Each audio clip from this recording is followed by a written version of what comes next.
안녕하세요. 백두산 금융연구소의 백두산입니다. 4월 19일 화요일 저녁 9시 33분입니다. 조금 전에 동물병원 갔다 와서 사진 요렇게 하나 찍어 왔습니다. 얘가 이제 저하고 눈 마주치면은 주인인 거 알아보고 꺼내달라고 난리 부르스를 추기 때문에 저 멀리서 줌으로 이렇게 조심스럽게 몰래 찍고 나온 거고, 강아지 몰래 찍고 나온 거고, 하여튼 요게 이제 입원실인 거죠. 사람으로 치면요. 요렇게 잘 있습니다. 집에서는 밥도 잘 안 먹는데 이 간호사분들이 맛있는 걸 줬나 하여튼 밥도 잘 먹고 있고 잘 지내고 있더라고요. 여러분들 걱정해 주셔서 감사하고, 얘는 이제 내일 퇴원 예정입니다. 내일 퇴원 예정이고 심장이 안 좋다고 하더라고요. 그래서 앞으로 평생 약 먹으면서 관리하면서 조신하게 살아야 된다, 이런 이야기를 듣고 왔습니다. 그래서 하여튼 내일 퇴원하면은 또 소식 전해드리고, 또 카메라에도 또 출연하고 또 그럴 예정이니까, 하여튼 강아지 소식은 여기까지만 전하고요. 얼렁 또 주식시장 이야기를 마저 해보도록 하겠습니다. 오늘 아시아장은 미국이 계속 하락 추세 진행 중이죠. 일단 여러분들 이 매일매일 미국이 올랐다 내렸다 할 수 있어요. 매일매일 등락은 거듭할 수 있지만 아무튼 생각하셔야 되는 거는 지금 일단 미국은 하락 추세 중이죠. 얼마 전에 고점을 하나 만들어내고, 의미 있는 고점을 하나 만들어내고, 의미 있는 고점이 어디예요? 여기 나스닥인데 의미 있는 고점 여기 하나를 만들어내고 나서 지금 하락 진행 중이죠. 단기적으로도 하락 중이고 중장기적으로도 하락 중이고요.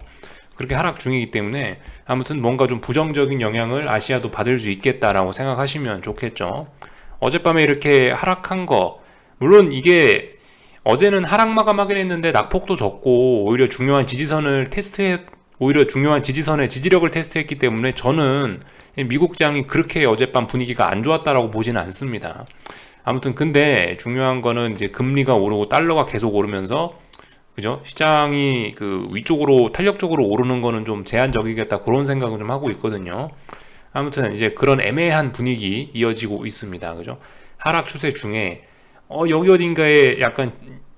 어딘가에 어떤 지지력이 있네라는 거를 확인한 하루였죠. 그 분위기 속에서 아시아장은 혼조한 마감을 했습니다. 물론 얘네도 다 하락 추세예요. 일본도, 중국도, 한국도 다 하락 추세 중입니다.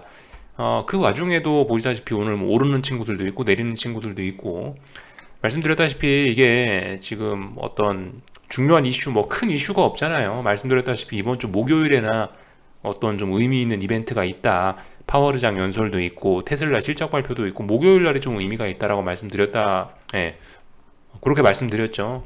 그러니까 뭐 이게 혼조하게 오르는 놈도 있고 떨어지는 놈도 있고 이렇게 뭐 하여튼 혼조하게 진행되고 있다라고 보고 있습니다. 근데 아무튼 혼조하더라도 중요한 건 전부 다 하락 추세를 크게 되돌리는 건 아니다. 전부 다 추세는 정상적으로 진행 중이다라는 거 알고 넘어가시면 되겠죠. 이 한국장 이야기를 하기 전에 오늘 아시아장에서 제가 봤을 때 가장 중요한 건 요건 것 같아요. 위안화만 보면 될 것 같습니다. 뭐 일본이고 뭐고 다 관심 없고요. 드디어 이제 위안화가 어떤 의미 있는 반응을 해주고 있다라는 것을 우리 다 같이 보고 넘어갈 필요가 있을 것 같아요. 말씀드렸다시피 위안화는 이렇게 오랜 강세, 아래쪽으로 떨어지는 게 강세죠. 위안화 강세 추세를 진행 중이었는데, 근데 이제 미국의 금리 인상 이후에 어떤 추세선을 언젠가 탁 돌파한 척 하면서 추세가 전환이 돼버렸죠. 추세가 전환된 상태에서 잠깐 버벅거리고 있었어요. 왜냐하면 여기 있는 어딘가가 굉장히 무거운 저항이기도 하고 최근에 워낙 급하게 위안화가 오르기도 하고 했기 때문에 여기 어딘가가 중요한 저항이었어요. 근데 이제 오늘 밤에 무슨 이벤트가 있는지 솔직히 뭐 잘은 모르겠지만, 뭐 그리고 솔직히 어떤 이벤트가 있어야지만 이렇게 오를 수 있다, 뭐 그것도 고정관념일 수 있죠. 하여튼 어떤 이유에서든 간에 일단 위안화가 이렇게 치고 오르고 있다라는 게 굉장히 큰 의미가 있다라고 생각합니다. 물론 이게 아직 마감된 건 아니에요, 이 봉이. 그죠? 아침에 일어나야 이제 이 봉이 마감이 되겠죠. 아직 거래 시간 8시간 22분 남았다고요. 8시간 22분 뒤에 이 봉이 완성이 되겠죠. 이 봉이 완성이 아무튼 이렇게 되면은 이제 좀 위안화는 레벨업 하는 겁니다. 여기 있는 요 답답한 라인 6.4 정도가 어떤 중요한 저항 부분이었는데 6.4를 돌파한 착해서 레벨업을 할 수 있게 되는 겁니다.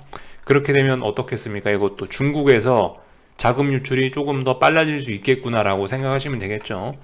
말씀드렸다시피 중국은 중요한 나라예요. 중국이 왜 중요할까요? 당연히 미국에 이어서 등치가 두 번째로 큰 나라고, 등치가 그렇게 큰 주제에도 그 등치가 그렇게 큼에도 불구하고 경제 성장률이 장난이 아니라는 거죠. 그러니까 이 중국의 흐름이 굉장히 중요한데, 중국의 흐름이 어떤 세계 경제의 흐름에 있어서 굉장히 중요한데, 근데 중국 위안화가 이렇게 레벨업을 한다라는 거는 어떤 금융시장에서 혹은 뭐 세계 경제에서 어떤 큰 변화가 일어날 수 있다는 그런 신호일 수 있지 않을까라는 생각을 해봐야 된다라는 거죠.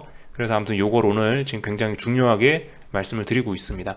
이거 언제 추세 전환되나 그렇게 예전부터 계속 여러분들과 이거 보고 있었는데, 결과적으로 이렇게 추세가 전환이 되고 있고 드디어 조금 이제 탄력적으로 가는가 싶은 그런 모습이 진행되고 있습니다.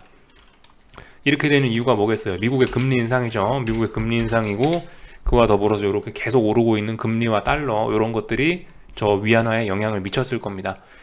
오늘 밤에도 금리는 2.9%, 10년물 국채금리인데요. 이게 이렇게 또 오르고 있습니다. 사실 좀 말이 좀 안 된다. 와, 이거 이렇게 올라도 되나 싶긴 한데요. 아무튼 말씀드렸다시피 과하다는 생각은 분명히 드는데요. 어디까지나 과하다는 거는 저나 전문가들의 의견일 수 있다. 물론 이 움직임이 과하다는 걸 증명해 줄 수 있는 객관적인 증거도 없지는 않습니다. 숫자로 증명할 수 있죠. 예를 들면 볼린저 밴드를 얼마나 쬐다 이런 거, 그런 걸 기준으로 이게 얼마나 과한 시세인지 여러분들께 충분히 객관적으로 말씀드릴 수 있긴 한데, 아무튼 뭐 이래저래 조금 좀 과한 생각이 아무튼 좀 과하긴 한데, 그런 와중에도 지금 계속 잘 가고 있다는 거. 그래서 이거 우리가 봐야 되는 거 어떻게 봐야 되냐, 이거 일단 계속 더 올라갈 수 있다라고 보는 게 일단 맞긴 맞을 것 같아요. 요즘에 시장이 워낙 비이성적이기 때문에, 아무튼 비이성적인 금리의 하락이 나타났으면 물극필반이라고 그의 또 반대에 대한 흐름도 강하게 나타날 수 있지 않을까라는 생각도 있긴 있거든요. 하여튼 그래서 금리 잘 올라가고 있다, 여기에 대해서 제가 뭐 딱히 할 말은 없고, 의심스럽긴 하지만 잘 가고 있네, 이렇게밖에 이야기를 드릴 수가 없을 것 같습니다. 그래서 아무튼 이렇게 계속 올라가면 아무래도 주식시장 부담스러울 수밖에 없겠죠. 이런 점들 계속 잘 주목하셔야 돼요. 그러니까 요즘에 특히 금리하고 달러 이런 거 잘 보셔야 됩니다. 뭐 어떻게 하다 보니까 달러로 또 바로 넘어왔는데, 달러 같은 경우도 그래요. 아침에 말씀드렸다시피 잘 봐야 됩니다. 이거 얘도 분명히 좀 과하고 중요한 저항대에 와 있는데, 그럼에도 불구하고 잘 올라가고 있다. 그러니까 여기다 대고 쇼치면 안 된다. 달러 쇼치면 안 된다고요. 지금 같은 상황에서. 물론 과합니다. 과해서 단기적인 변곡이 나타날 수 있긴 한데, 그렇다라고 제가 쇼치는 게 아니고, 이런 거 일단 이런 건 보유자의 영역이에요. 보유자의 영역. 갖고 있는 사람은 그냥 계속 홀딩하는 겁니다. 죽을 때까지 계속 홀딩하는 거예요. 아직 죽겠다는 신호가 없으니까 계속 올라간다. 과하지만 계속 올라갈 수 있다라고 보고 가는 게 좋겠죠. 하여튼 달러 같은 경우는 지금까지 이렇게 안 그래도 움직임들을 보면 좀 그랬던 게 있긴 있어요. 예전부터 이 달러 인덱스라는 이 자산 같은 경우는 이유만 명확하면은 이거 좀 너무 오버한데 싶은 흐름이 오래 가는 경향들이 있긴 있더라고요. 이거 주봉인데요. 달러 인덱스 주봉인데, 예를 들면 2008년 금융위기 이후에 이렇게 달러 강세 나타난 거, 혹은 뭐 이런 구간에서도, 그죠? 사실 이거 엄청나지 않습니까? 이런 거. 야, 이게 분명히 일봉이나 이런 걸로 봤을 때는 엄청나게 과하다라고 느껴질 수 있을 거예요. 근데 그럼에도 불구하고 계속 달리지 않습니까? 그죠? 이게 달러 인덱스의 어떤 기술적인 특징인 것 같아요. 좀 과하게 움직인다라는 느낌이 드는 구간들이 좀 많이 보이긴 하는데, 이유만 정당화되면은 그냥 계속 그대로 가는 것 같기도 합니다. 하여튼 근데 지금 달러가 이렇게 오르고 있는 게 이유가 없어요? 이유가 없지 않죠. 굉장히 큰 이유가 있죠. 미국의 긴축, 그리고 다른 나라들은 경기 둔화가 되고 있죠. 그러니까 달러가 강할 수밖에 없는 겁니다. 지금 이 달러 강세를 막으려면 유로존이 경제가 급격히 살아나 줘야 되는데, 근데 그거는 요즘 아니잖아요. 그죠? 유로존은 도대체 첫 번째 금리 인상을 언제 할지도 모르고, 아직도 테이퍼링이 아니고 아직도 유동성 공급하고 있단 말입니다. 유로존은. 그러니까 달러의 가치가 이렇게 올라가는 건 매우 자연스러운 일이긴 해요. 다만 속도가 너무 이례적이라서 우리 이런 기술적 분석을 이야기할 때는, 야, 저거 좀 불안불안하다, 저거 좀 오버 같긴 하다라는 생각을 하긴 하는데, 근데 그럼에도 불구하고 잘 가고 있으니까 우리는 아무것도 안 하면 된다, 이런 이야기를 좀 다시 한번 점검했습니다. 뭐 맨날 하는 이야기만 하는 것 같아서 좀 그렇긴 한데요. 근데 이런 부분이 제일 중요하니까 계속 강조해서 아침 저녁으로 계속 뭐 씹고 뜯고 물고 맛보고 뭐 하여튼 그러고 있습니다. 그럴 만한 가치가 있는 그런 지표들이죠. 그래서 여기 정도까지 봤고, 아무튼 한국장 같은 경우 지지와 저항만 일단 가뿐하게 좀 점검하고 갈게요.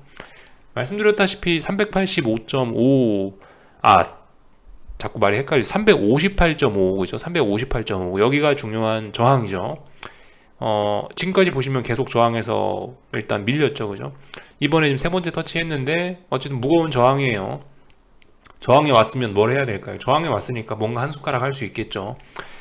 물론 근데 이제 내일까지 보고 움직여줬으면 좋겠습니다. 또 다시 숏 포지션을 한 숟가락 추가할 수 있는 그런 기회라고 생각은 하는데 저의 예상일 뿐이고, 내일도 358.5에 도전을 했는데 밀리면은 또 한 숟가락 얹어볼 수 있겠죠. 다만 이제 코스피가 약한 거지 지금 코스닥은 강해요. 여러분들 그거를 잘 생각을 해보셔야 될 것 같아요. 정말 재밌는 게 이 코스피는 지금 보시면 4월 12일 날 저점이 중요한데 이거 낮췄잖아요. 그러니까 저점 낮추면서 계속 하락 추세 잘 가고 있다.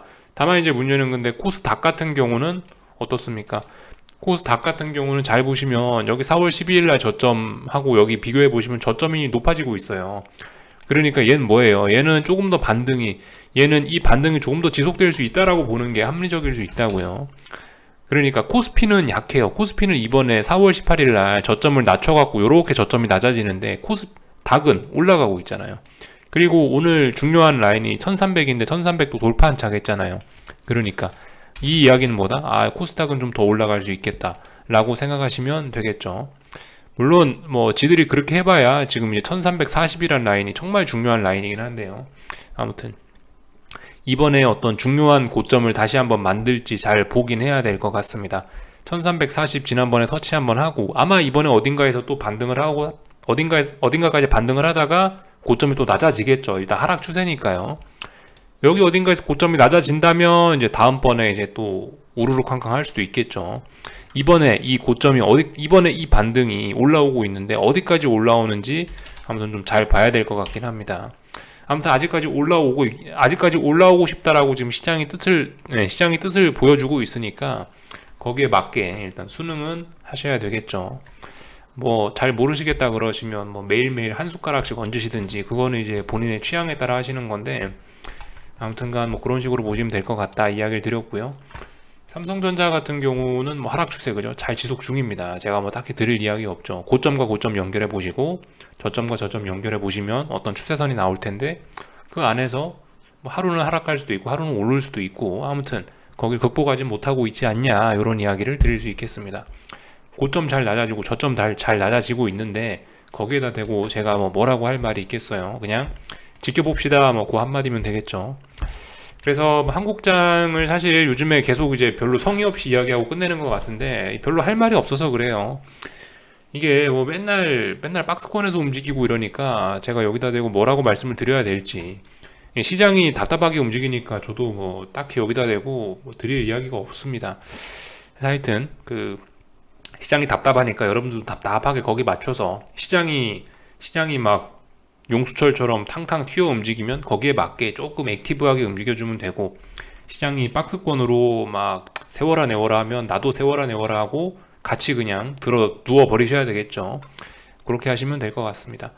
그래서 이런저런 것들을 좀 점검을 해봤고 오늘 밤에도 특별한 경제 지표나 뭐 이런 이벤트나 뭐 이런 건 없습니다. 오늘 밤도 조용해요. 말씀드렸다시피 목요일 날이 중요한 게 있죠. 오늘 밤도 그냥 어쨌든 경제지표 발표하는 화면을 띄워놓았는데 별 볼 건 없다. 조금 전에 뭐 건설 허가, 건축 허가라고 해야 되나? 한국말로 뭐라 해야 되나 잘 모르겠는데 지표가 발표됐는데 뭐 그다지 뭐 중요한 지표도 아니고 예상치에도 부합하기도 했고요. 특별히 뭐 드릴 이야기가 없습니다. 뭐 부동산 경기를 나타내는 어떤 그런 경제 지표일 텐데 솔직히 주식시장에 그다지 미치는 영향은 없어 보인다. 그러니까 그냥 넘어가면 되겠죠. 그리고 이 정도 내용을 살펴봤고요. 현재 유럽 증시 같은 경우는 일단 뭐 누가 봐도 약세입니다. 그죠? 분위기 누가 봐도 안 좋아요. 오늘 아마 내일 아침에 일어나도 계속 그렇게 안 좋은 분위기로 마감이 되어 있지 않을까 싶긴 한데요. 아무튼 뭐 유럽 증시도 그래요. 유럽 증시도 뭐 이 부분에서 양봉이 많이 보이긴 합니다만 하락 추세예요. 누가 뭐라고 해도 중장기적으로나 뭐 아니면 단기적으로나 다 하락 추세입니다. 여기다 대고 뭐 제가 딱히 드릴 이야기는 없고요. 음, 네. 오늘 밤 미국 증시 이야기나 뭐 조금 하고 마칠게요. 미국 증시 같은 경우 또 갔겠죠. 아마 일단 제가 봤을 때 그렇습니다. 지금 이미 S&P나 나스닥이나 지난 몇 거래일 동안 현물 지수 차트 보면서 이야기하면 좀 더 좋을 것 같아요. 몇 거래일 동안 보시면 계속 저항 누적시켰죠. 그러니까 여러분들 저항 지금 현재 가장 중요한 저항은 어디입니까? 여기 어딘가죠. 여기 어딘가 가장 무거운 저항이고요. 여기는 별로 이제 저항이 없는 그런 매물대가 별로 없는 구간이에요. 여기 이 구간에서 왔다 갔다 많이 할 수도 있습니다. 그리고 어떤 중요한 저항이 또 어디겠어요? 여기 어딘가겠죠. 딱 봐도 여기 어딘가 3거래일 동안 버텼잖아요. 여기서 이 자리들이 어떤 중요한 자리가 될 수 있겠습니다. 글쎄요. 일단은 뭐 오늘 밤에 오른다 내린다는 모릅니다. 다만 이제 하락 추세는 진행 중인 거고요. 하락 추세 진행 중이니까 뭐 조금 더 오르더라도 오를 수 있죠. 예. 이런 점들 생각해 보실 수가 있겠고, 그래서 지지와 저항 체크하면서 그냥 가만히 있는 게 제일 좋을 것 같고, 당연히 오늘 밤에도 아까 처음에 말씀드렸던 이 금리라든가 달러가 영향을 미칠 겁니다. 오늘 밤에도 금리 이렇게 오르면 나스닥은 시무룩하겠죠. 또 이런 점들 계속 잊지 말고 체크하셔야 돼요. 평상시에는 잘 안 그럴 수 있는데 요즘은 시장이 이제 이런 지표에 신경을 쓰는 때다 보니까 평상시엔 금리 아무리 움직여도 주식시장하고 별 연관이 없어요. 근데 요즘은 이 연관성이 좀 커져 있는 시기니까요. 아무튼 저런 지표들을 좀 잘 참고를 하셔야 될 것 같고요. 이걸 이제 빅스 지수의 관점에서 이야기를 해드려보자면은 오늘 밤은 이제 그걸 확인하는 날이겠죠.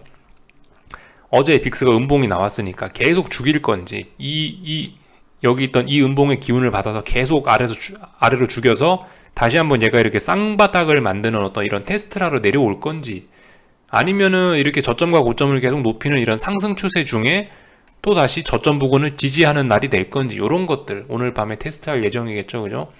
그래서 만약에 오늘 밤에 얘가 이렇게 음봉으로 여기 아래쪽으로 내려가 죽여버리면, 그러면 주식시장이 당분간 조금 더 답답한 박스권으로 지금 보시면은 S&P나 나스닥이나 여기 지난 3거래일 동안 만들어놨던 이런 구간 있죠? 이 구간 위쪽으로 다시 올라오겠다는 얘기고, 만약에 얘가 빅스가 내려온다라는 이야기는, 그죠? 박스권에서 놀겠다는 얘기고, 만약에 이제 빅스가 여기 박스권 안에서 오늘도 이렇게 잘 버티고 하방 경직성 보여주고 여기 어딘가에서 양봉을 보여주고 이런다면, 그러면 이 상승 추세 계속 가겠다는 이야기겠죠.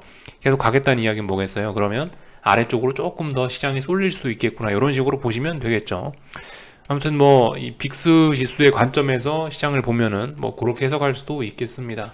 그래서 아무튼 이 특별히 지금 뭐 어떤 할 만한 게 없는 그냥 뭐 그런 자리입니다.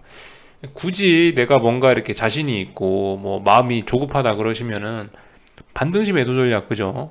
어딘가 저항 세팅해 놓으시고 그 저항이 올라오면 한 숟가락씩 숏 포지션을 얹으시면은 뭐 그런 거 정도는 할 수 있겠죠. 뭐 지금 제 생각에 뭔가 이렇게 막 포지션을 지금 많이 움직일 때는 아니에요. 지금은 이 위에서 많이 했었어야 될 자리고, 지금은 그냥 이제 갖고 있는 사람들이 가만히 지켜볼 때다. 매일매일 어떻게 될지 모릅니다. 하락 추세 중에 오를 수도 있고 내릴 수도 있고. 그러니까 아무튼 지금은 좀 지켜봐야 될 것 같아요. 목요일 날이 좀 재밌는 일이 하여튼 많이 있을 것 같으니까, 목요일 날을 아니면 그냥 푹 그냥 쉬시다가 목요일 날 오셔서 테슬라 실적 나오고 파워르장 연설할 때 열심히 하시는 건 어떨까, 이런 생각도 좀 개인적으로 들긴 하고요. 하여튼 그래서 뭐 여기까지 좀 점검을 해봤습니다. 궁금한 거는 리플 남겨주시고요. 또 내일 아침에 뵙도록 하겠습니다. 여기서 마치겠습니다.